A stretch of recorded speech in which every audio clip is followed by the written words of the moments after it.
the day my husband looked at our newborn baby. Our baby, 3 days old, still smelling of new life, and asked me a question that broke something between us that could never be fixed. Not with sorry, not with tears, not with anything. Some things break so cleanly that there is no putting them back together. You can try. You can hold the pieces against each other. You can press hard and hope. But the crack is always there. Always. I need to tell you what we were before that day, because that is important. You need to understand what we were, what I thought we were, so you can understand what that question took from me. Kabir and I met through our families. I was 22. He was 25. The first time we met, he was nervous. I could see it in the way he held his teacup too carefully, like he was afraid of spilling something. I liked that about him. A nervous man is an honest man, my mother always said. A man who is too comfortable too quickly is hiding something. Kabir was not hiding anything. He was exactly what he appeared to be. Quiet, thoughtful, the kind of man who remembered small things. Your mother's name, the tea you liked, the way you took your coffee. He called when he said he would call. He came when he said he would come. We got married 8 months after we met. Our wedding was on a Thursday. I remember because my grandmother said Thursday is an auspicious day. The gods are listening on Thursday. I wore red. Kabir cried when he saw me. Just a little. Just at the corners of his eyes. And he looked embarrassed about it after. I loved him for that. I loved all of it. Our first 2 years were quiet and good. We had a small house, a garden that was more weeds than flowers, but that I worked on every Sunday until slowly, very slowly, it became something real. Kabir used to watch me from the kitchen window while I worked in the garden. Sometimes I would look up and catch him watching, and he would look away quickly, like a person caught doing something private. I never said anything. I liked being watched by him. I liked being seen. We talked about children in our first year, not urgently, just the way couples do, gently, in the future tense, the way you talk about a holiday you are planning. One day, when the time is right, the time felt right in our second year. When I found out I was pregnant, I stood in the bathroom for a long time looking at the test. Then I went to the kitchen where Kabir was making breakfast and I put the test on the counter next to his tea. He looked at it. He looked at me. He picked me up. Actually picked me up off the floor. And I am not a small person. And he laughed the way he almost never laughed. Big and unguarded and real. I held his face in my hands. I thought, this is the happiest moment of my life. I was right. It was. But happiness like that, the kind that feels complete, the kind that feels like arriving somewhere, that kind is dangerous. Because you stop watching. You stop being careful. You put down your guard because why would you need a guard? You are home. You are safe. You are loved. You stop expecting the thing that is coming. The pregnancy was not easy.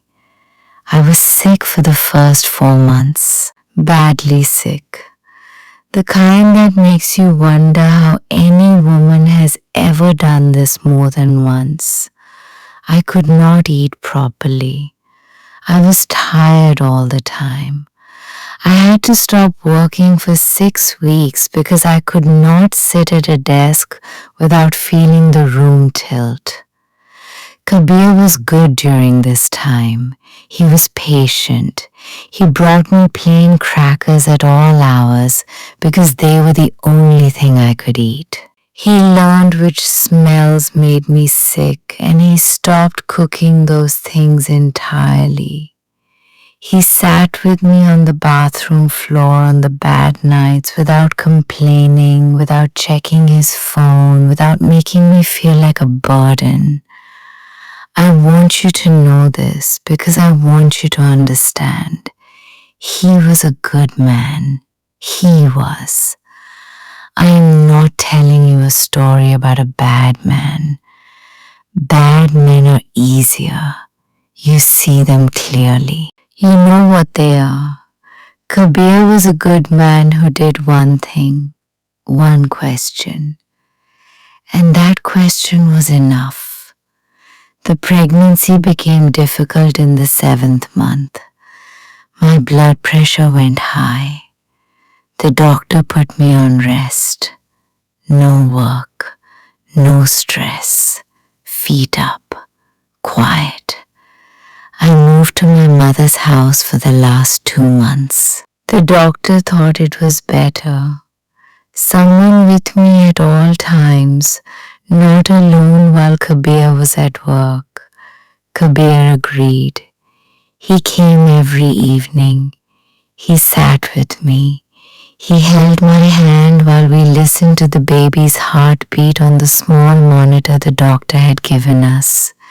During those 2 months at my mother's house, I have thought about this many times since.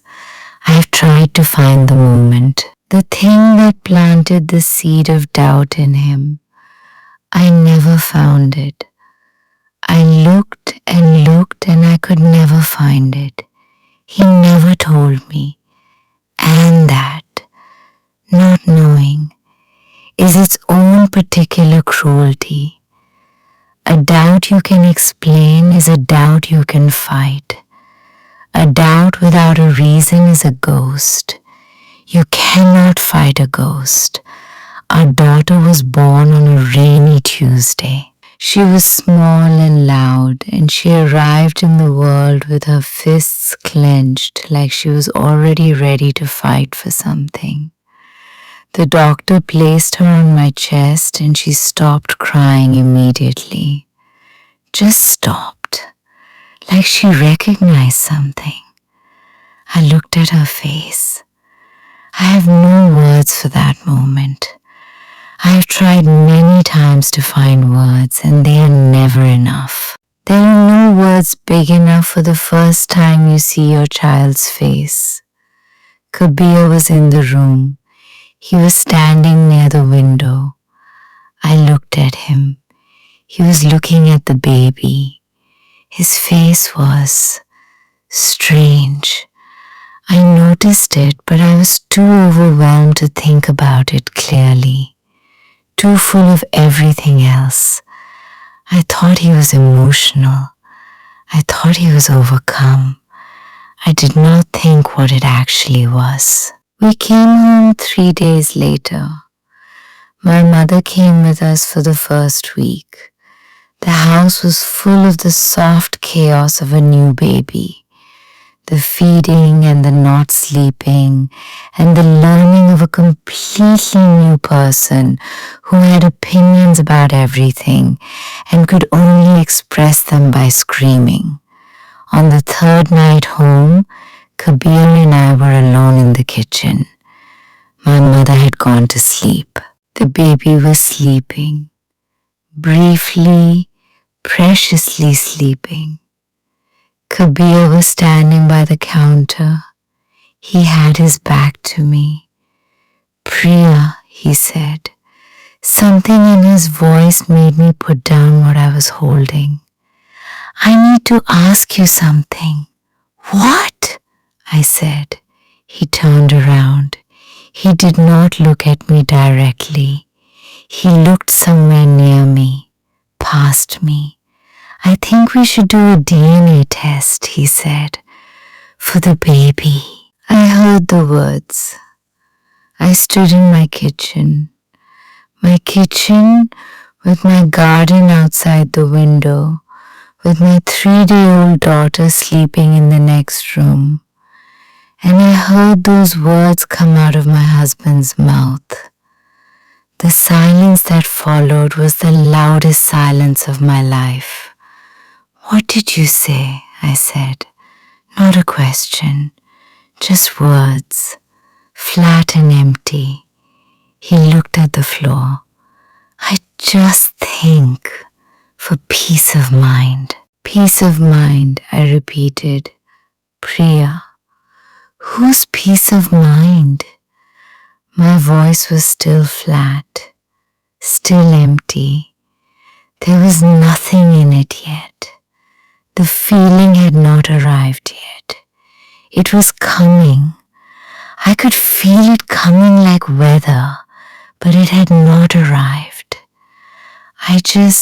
He stopped. He started again.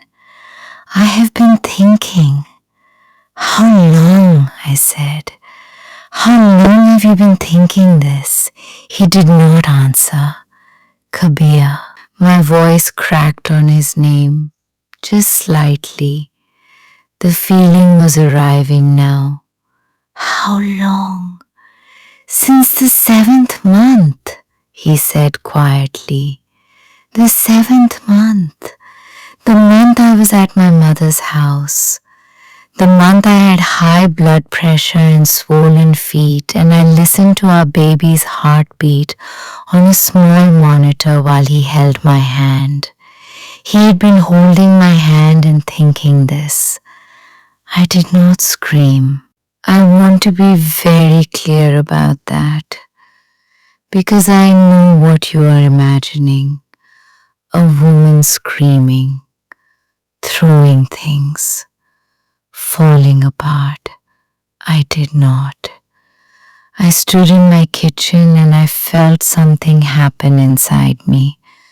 Not breaking, not falling. Something quieter than that. Something more final, like a door closing. Very softly. No drama. Just closed. Okay, I said. He looked up. He was surprised by my voice. Okay, do the test, I said. Do whatever you need to do. Priya, I'm going to check on the baby, I said. I walked out of the kitchen.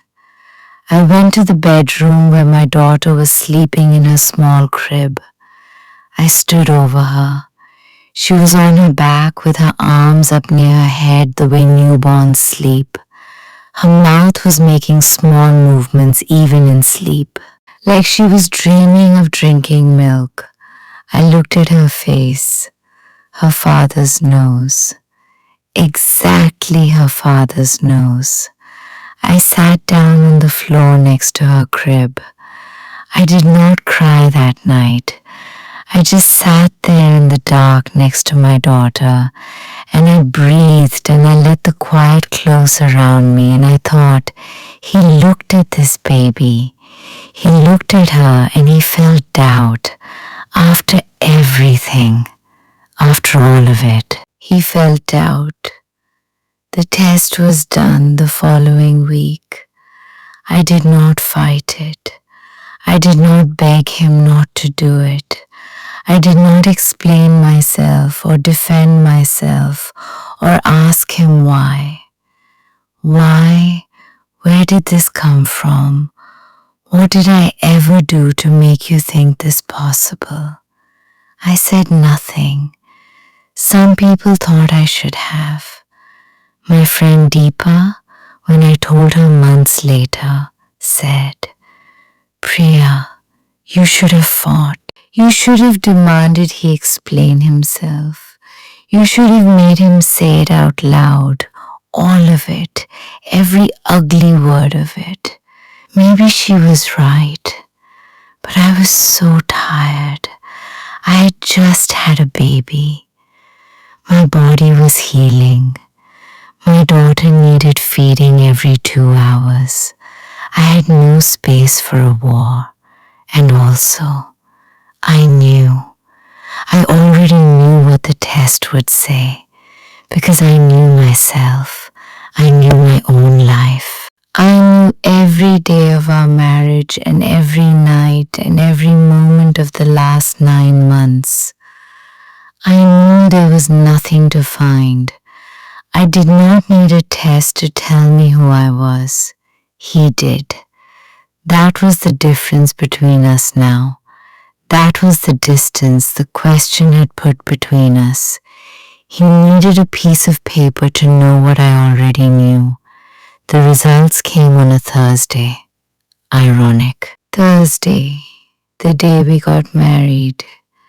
The day my grandmother said the gods are listening. Kabir came home with the envelope. I was feeding the baby. He stood in the doorway of the bedroom. He looked at me. I looked at him. He opened the envelope. He read it. His face did something complicated. Relief and shame arriving at the same time, fighting for the same space. Priya, he said. His voice was very low. She is mine. I know, I said. I am so. Please don't, I said. I need to say it. Kabir. I looked at him, really looked at him, at this man I had loved for 4 years, this nervous man with his careful teacup, this man who remembered small things and called when he said he would call and cried at our wedding and picked me up off the floor when he found out we were having a baby. This man who had held my hand at my mother's house while he was thinking this. You can say sorry 1,000 times, I said, and I believe you mean it. I believe you are sorry. I paused. But sorry does not change what you thought. Sorry does not take back the question. Sorry does not make me forget that you looked at our daughter. Our daughter, Kabir, 3 days old, and you felt doubt. He looked at the floor. I do not know how to stop feeling that, I said. I do not know how to look at you now and not see the man who asked that question. And I have tried. I have been trying since the night you asked it. I have been trying while I feed her, and while I put her to sleep, and while I sit in this room and I cannot. My voice broke finally, completely.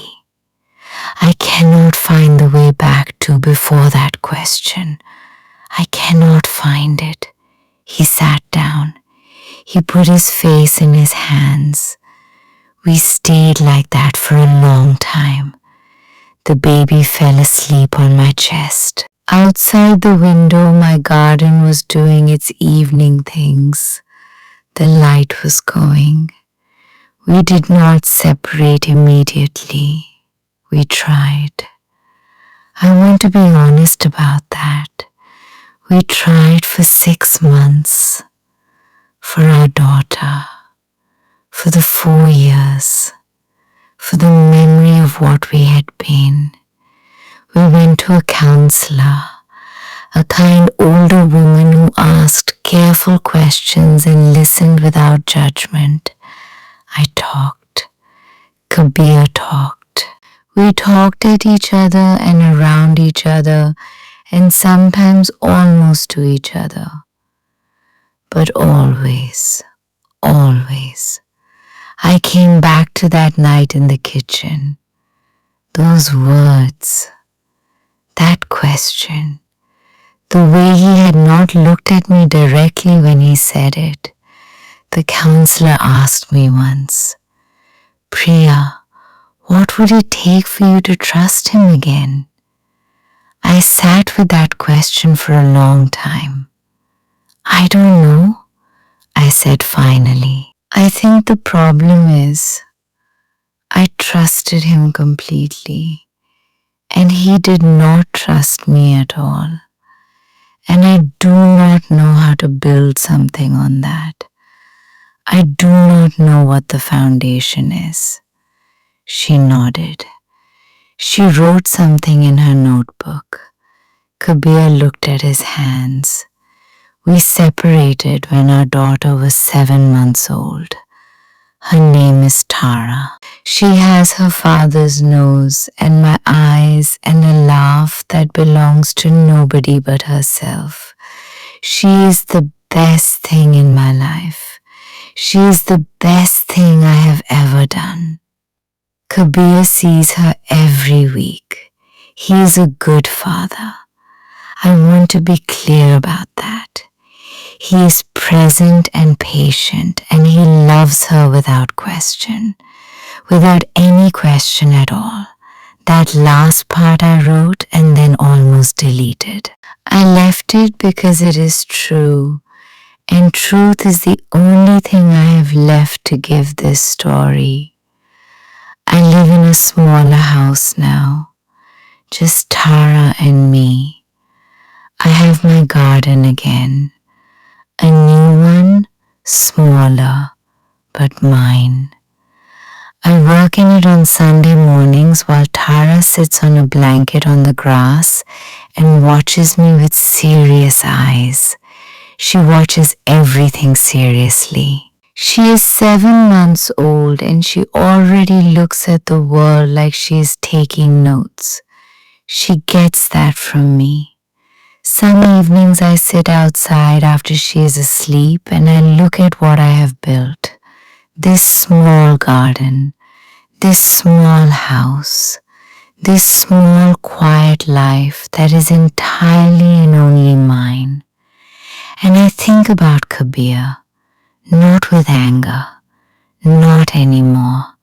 Something softer than anger, something sadder. I think he was a good man who did not know he was capable of that question until he asked it.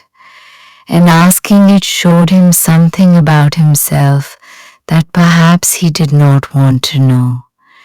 That is his burden to carry. I have my own.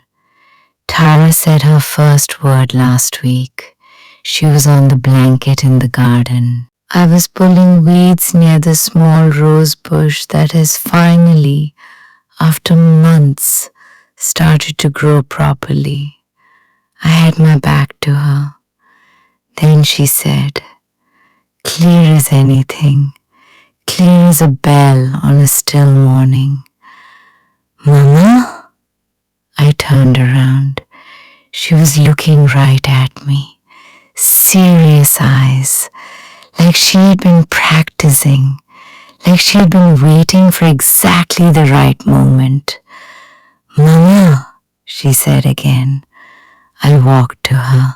I sat down on the grass beside her. I looked at her face, her father's nose, my eyes, that laugh that belongs to nobody but herself.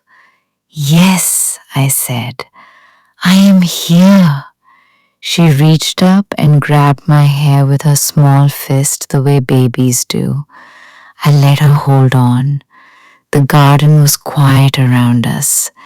The evening was coming in slowly. Somewhere nearby someone was cooking and the smell was warm and ordinary and good. I thought about the question he asked. I thought about the door that closed. I thought about the crack that does not heal, and then I looked at my daughter's face, and I thought, she will never doubt herself the way he doubted me. I will make sure of that. I will raise her to know her own worth so completely, so solidly, so deeply in her bones, that no question from any person will ever make her forget it. Not even for one night. Not even for one moment. That is what I am building now. Not a marriage. Not a life with someone. Just this. A daughter who knows who she is. A mother who finally knows who she is too. That is enough. That is more than enough. That is everything.